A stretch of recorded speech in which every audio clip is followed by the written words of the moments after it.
All right, guys, here we go. Another reaction video regarding Gareth Soloway over at In the Money Stocks and his call on the DXY US Dollar Currency Index, which is actually very important in its relationship to gold and silver. But real quick background information, disclosure, way back in the day, I was a member with Gareth Soloway and Nick Santiago over at In the Money Stocks. Two great guys, two good traders. But I'll explain later that, you need to keep growing, need to keep improving and not, stay at the same level and be comfortable with that. But let's take a look at the scenario here. Quite a bit recently is this one right here. Let me put it right through here. All right, so essentially this here. There it is, right there. And it's a beautiful thing. All right, so what we see here is this trend line. We bounced off of it, we hit it, we broke it, and what did we do? We retraced to the scene of the crime. All right, technically speaking, that is a resistance point, just like it's basically the inverse of what I just showed you on the 10-year yield. On the 10-year yield, it pulled back to the line and broke up. Here it broke, so it pulled back this way, and now the dollar is headed down. Classic TA. Why that's important, folks, is because this enables you to buy things like gold. All right, if you know the dollar is going to pull back with a high probability, you buy gold and you make money. Okay, that's going to be a big tagline coming up, I can tell you. Okay, well, I got to give credit where credit's due. And here's that trend line coming up. Hit it perfectly. And of course, you see the dollar backing off. And this trend line's from back here. Of course, you could have put it, anywhere in here. And trend lines are good. And I'm going to show you, a couple more on here, obviously. But you need two or more factors in order to have an 83 to 87% probability that your thesis is going to come true. In other words, the asset's going to go lower because it hit resistance, or your asset's going to bounce because it hit support.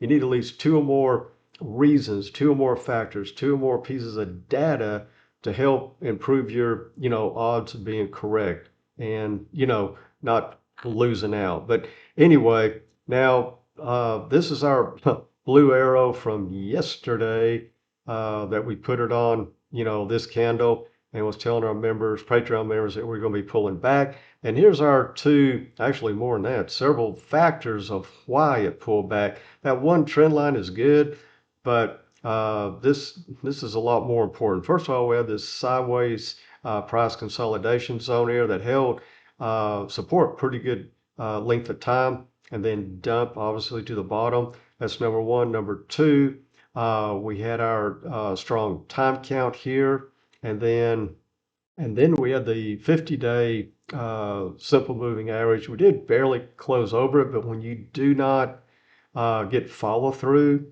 then and especially if you closes red, then you have again high probability that you're going to pull back under that 50.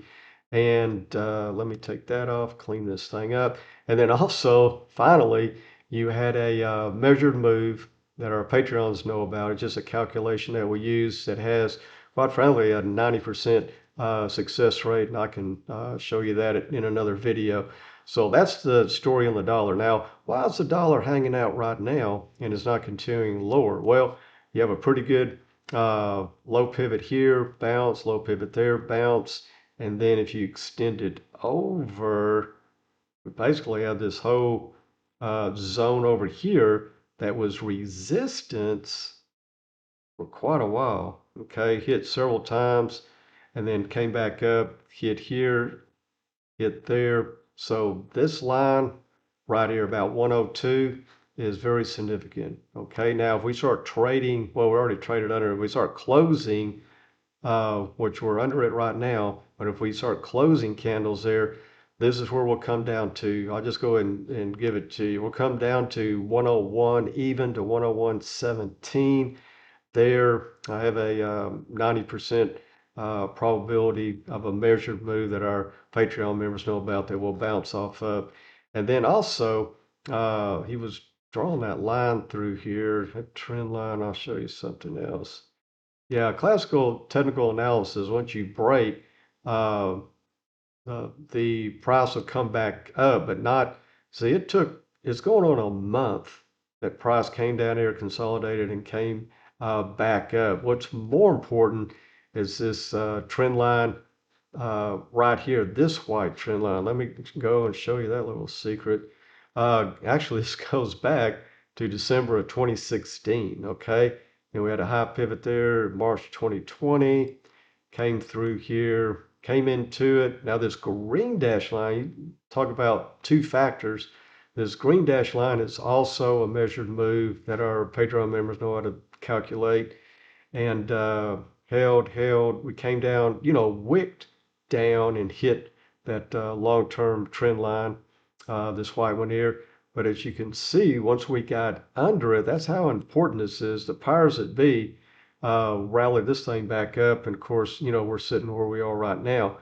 And another little secret, normally after these big bearish engulfing, clearing, takeout candles, 70% of the time you do get follow through. We did not. It rotated back and then got back up and over our long-term trend line. And then, here we are. But let me go ahead and show you gold. And gold and silver are not always, correlated in the opposite direction of the dollar. Okay, that's something else people need to realize. Just like, Bitcoin with the stock market, so on and so forth. Let me pull this chart back a little bit and show you. Got a hit here through here. So we could come down and hit it, yet a third time. But right now we're barely over the 20. This is another one of our measured moves. And you can see how well they work. Even on gold today, came down into that zone and then was bought up. Now, why why did it hit that red dash line and started pulling back? Because we had several factors, okay?